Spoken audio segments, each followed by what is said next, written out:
Exposición final de bioquímica microbiana. Vías metabólicas. Mi grupo está conformado por Dayana Berrío Rentería, Laura Carat Rodríguez y mi persona Michelle Hernández Guevara.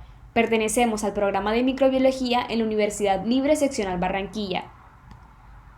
Glucólisis. La glucólisis, o también conocida como vía de Embden-Meyerhof en honor a sus dos descubridores, es un proceso metabólico protagonizado por la lisis o rompimiento del azúcar proveniente de los alimentos como los carbohidratos, los lípidos o las proteínas. Esto con la finalidad de obtener energía que será aprovechada en diversos procesos celulares. Como lo pueden observar en la imagen, a partir de una glucosa se van a formar 2 piruvatos y 2 ATP, que será nuestro rendimiento energético.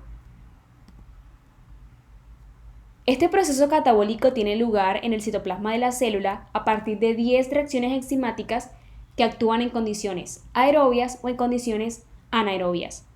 La diferencia radica en que la glucólisis en presencia de oxígeno produce mayor cantidad energética con relación a otros procesos.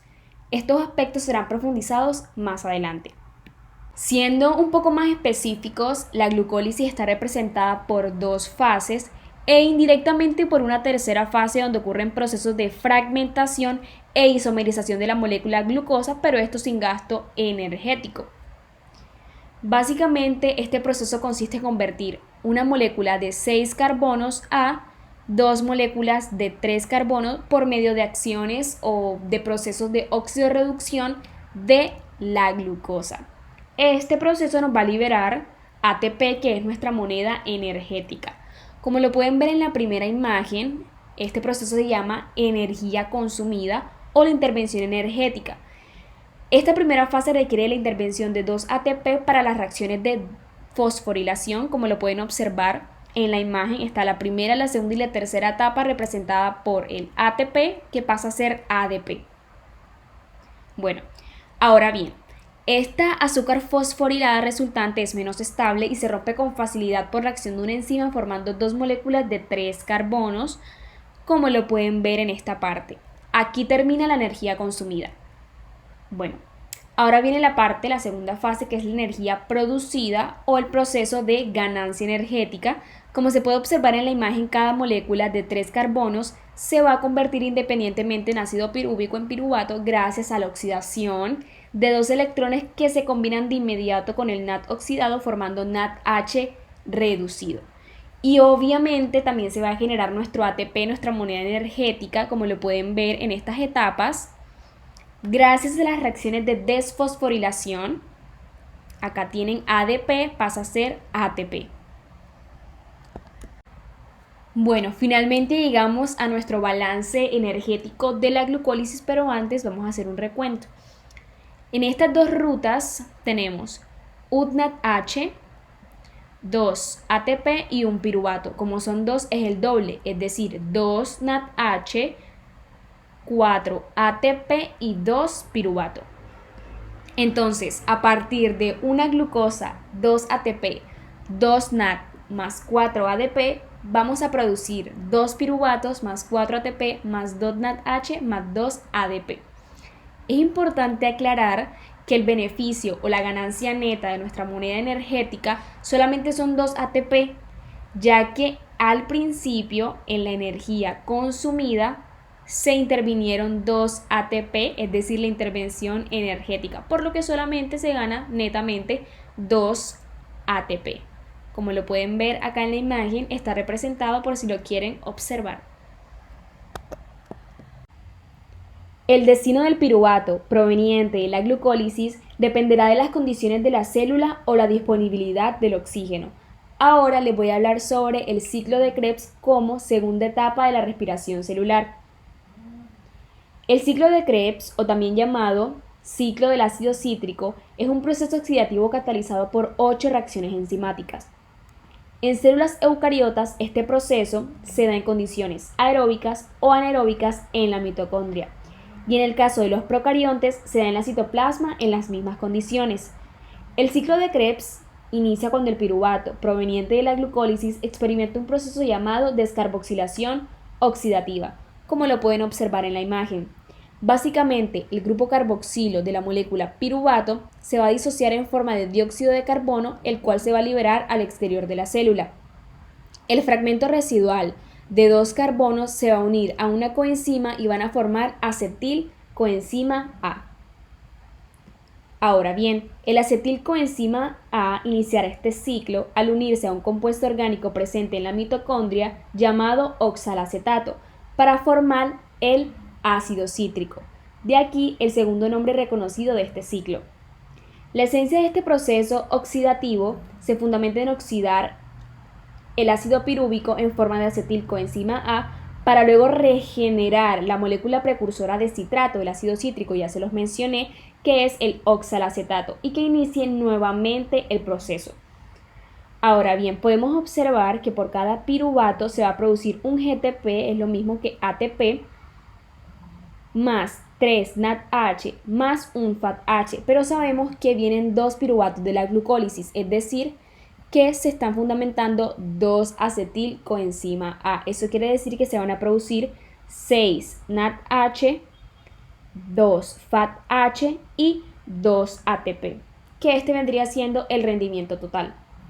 Como podemos observar, en el ciclo de Krebs no se produce mucho ATP, pero cada uno de los acarreadores de electrones formados tendrán la capacidad de producir mayor cantidad energética de ATP en siguientes procesos como la cadena de transporte de electrones y la fosforilación oxidativa, ya que la función de este ciclo es transferir sus electrones a los transportadores electrónicos NAD y FAD. Entonces tenemos como balance energético en el ciclo de Krebs que se van a producir 2 ATP más 6 NADH más 2 FADH, que van a aumentar muchísimo el rendimiento energético, es decir, nuestra moneda de ATP, con los siguientes procesos. Estos aspectos se aclararán y se mencionarán a profundidad más adelante. La respiración aerobia o también llamada respiración celular en presencia de oxígeno. Esta utiliza el producto final de la glicólisis, el piruvato y el ciclo del TCA para poder producir más monedas de energía en forma de ATP. Este proceso se trata de un complejo de obtención de energía donde se consume glucosa como combustible y oxígeno como receptor final de electrones. En esta reacción, junto con el ácido pirúvico, se obtiene dióxido de carbono, agua y numerosas cantidades de ATP, que es la molécula de energía bioquímica por excelencia. Para el balance energético, la glucólisis produce 2 moléculas de ATP. En el caso de la oxidación fosforilativa y el ciclo de Krebs, produce 36 moléculas de ATP, dando un total de 38 moléculas de ATP, siendo la respiración aerobia la que más produce monedas energéticas en forma de ATP. La respiración anaerobia o anaeróbica. Esta se distingue de la aerobia en una cosa, la presencia de oxígeno. Esta hace parte de una reacción que provoca la degradación de moléculas complejas sin utilizar oxígeno molecular. Dicha respiración celular consiste en la oxidorreducción de azúcares monosacáridos, empleando así la oxidación de un elemento distinto al oxígeno. Entre esos tenemos unos derivados que son el nitrógeno con el nitrato, el azufre con los sulfatos y sulfuros, el dióxido de carbono, iones de hierro o de manganeso, entre otros. Estas moléculas llegan a ser menos efectivas y generan menos energía que cuando hay presencia de oxígeno. Pero sin embargo, esta vía sigue siendo importante y única fuente de ATP para muchas bacterias anaerobias. Las células eucariotas también pueden recurrir a esta vía, en caso tal que su suministro de oxígeno sea bajo. Tenemos un ejemplo que las células musculares pueden que estén trabajando duro y se agote su suministro de oxígeno. Entonces, esta utiliza la vía anaerobia por medio del ácido láctico, para así poder continuar generando ATP para su función celular. Para el balance energético de la respiración anaerobia solo se producen 2 moléculas de ATP.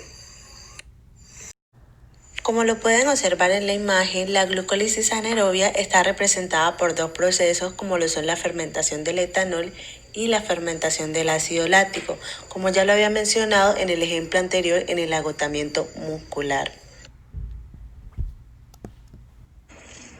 Finalmente, les hablaré sobre el ciclo de Calvin-Benson, o también conocido como el ciclo de la fijación del carbono de la fotosíntesis.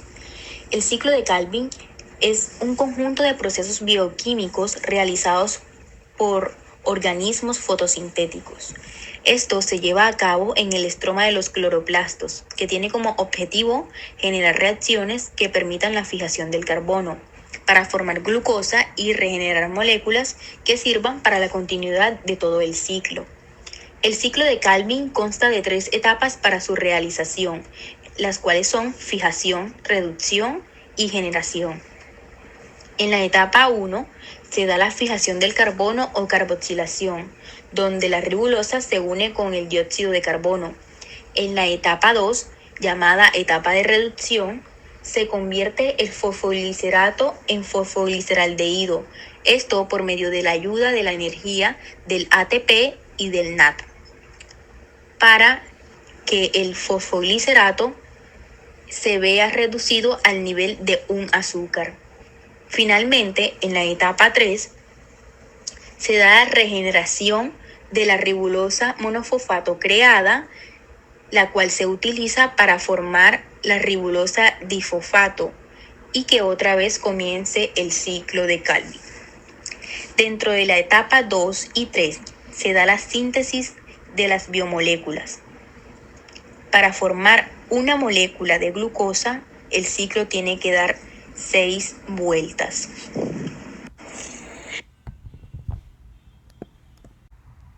Para el producto final del ciclo de Calvin-Benson es necesario repetir 6 veces el ciclo. En dichas repeticiones se obtiene 6 moléculas de dióxido de carbono, 18 de ATP y 12 de NAD. Esto para generar una molécula de glucosa. Es importante saber que este proceso de fijación del carbono contenido en el dióxido de carbono contribuye con el enfriamiento de la atmósfera y la disminución de gases responsables del calentamiento global y el cambio climático. Bueno, llegamos al final de nuestra exposición. Les habla Michelle Carigná Hernández Guevara y mis compañeras Laura Carat Rodríguez y Dayana Berrío Rentería, quienes también le exponen.